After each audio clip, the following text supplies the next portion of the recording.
From Politico, it's time we come together to enact real reform. Only then can we defeat Donald Trump and retake the country. Donald Trump's presidency represents an unprecedented crisis for our country. His campaign, and now his White House, seek to divide us using racism, sexism, homophobia, Islamophobia and xenophobia. His economic agenda is the agenda of the billionaire class. He wants more tax breaks for the rich, while cutting education, nutrition, affordable housing and other programs desperately needed by working families.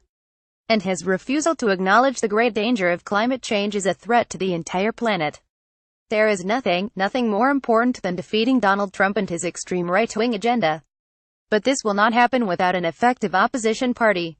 Victories in Virginia, New Jersey, Washington, Maine and other states around the country on Tuesday are an important first step in pushing back against Trump's radical agenda.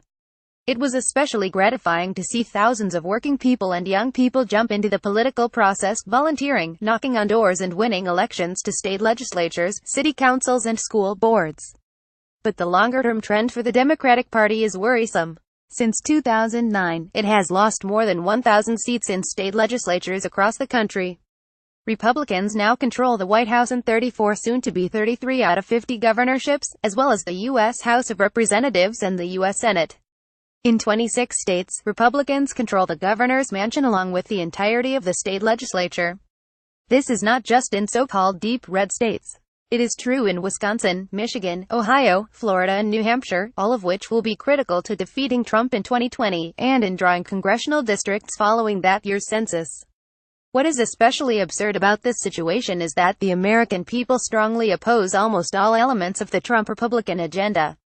Fewer than a third of Americans support the Trump and Republican tax cuts for the wealthy, and just 12% supported their plan to throw tens of millions of people off of their health care. The majority of Americans understand that climate change is real. Donna Brazil's recent book makes it abundantly clear how important it is to bring fundamental reforms to the Democratic Party.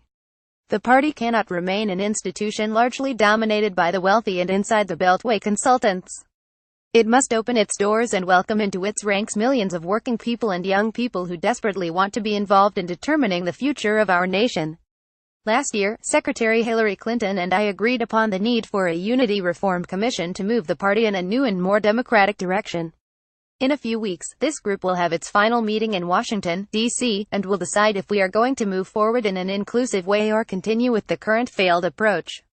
This is not some abstract, insular debate. The future of Democratic Party institutions has everything to do with whether or not Democrats have the grassroots energy to effectively take on Trump, the Republican Party and their reactionary agenda, or whether we remain in the minority.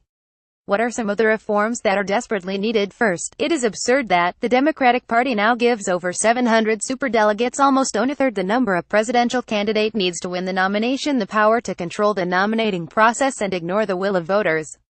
Second, in contrast to Republicans, Democrats believe in making voting easier, not harder. We believe in universal and same-day voter registration and ending antiquated, arbitrary and discriminatory voter registration laws. These same principles must apply to our primaries. Our job must be to reach out to independents and to young people and bring them into the Democratic Party process. Independent voters are critical to general election victories. Locking them out of primaries is a pathway to failure. In that regard, it is absurd that New Yorkers must change their party registration 6 months before the Democratic primary in order to participate. Other states have similar, if not as onerous, provisions. Next, page 1-2. Bernie Sanders is the independent U.S. Senator from Vermont. He is the longest-serving independent member of Congress in American history. He is a member of the Senate's Budget, Veterans, Environment, Energy, and HELP Health, Education. More, the views expressed in this article are the sole responsibility of the author and do not necessarily reflect those of this website or its editors.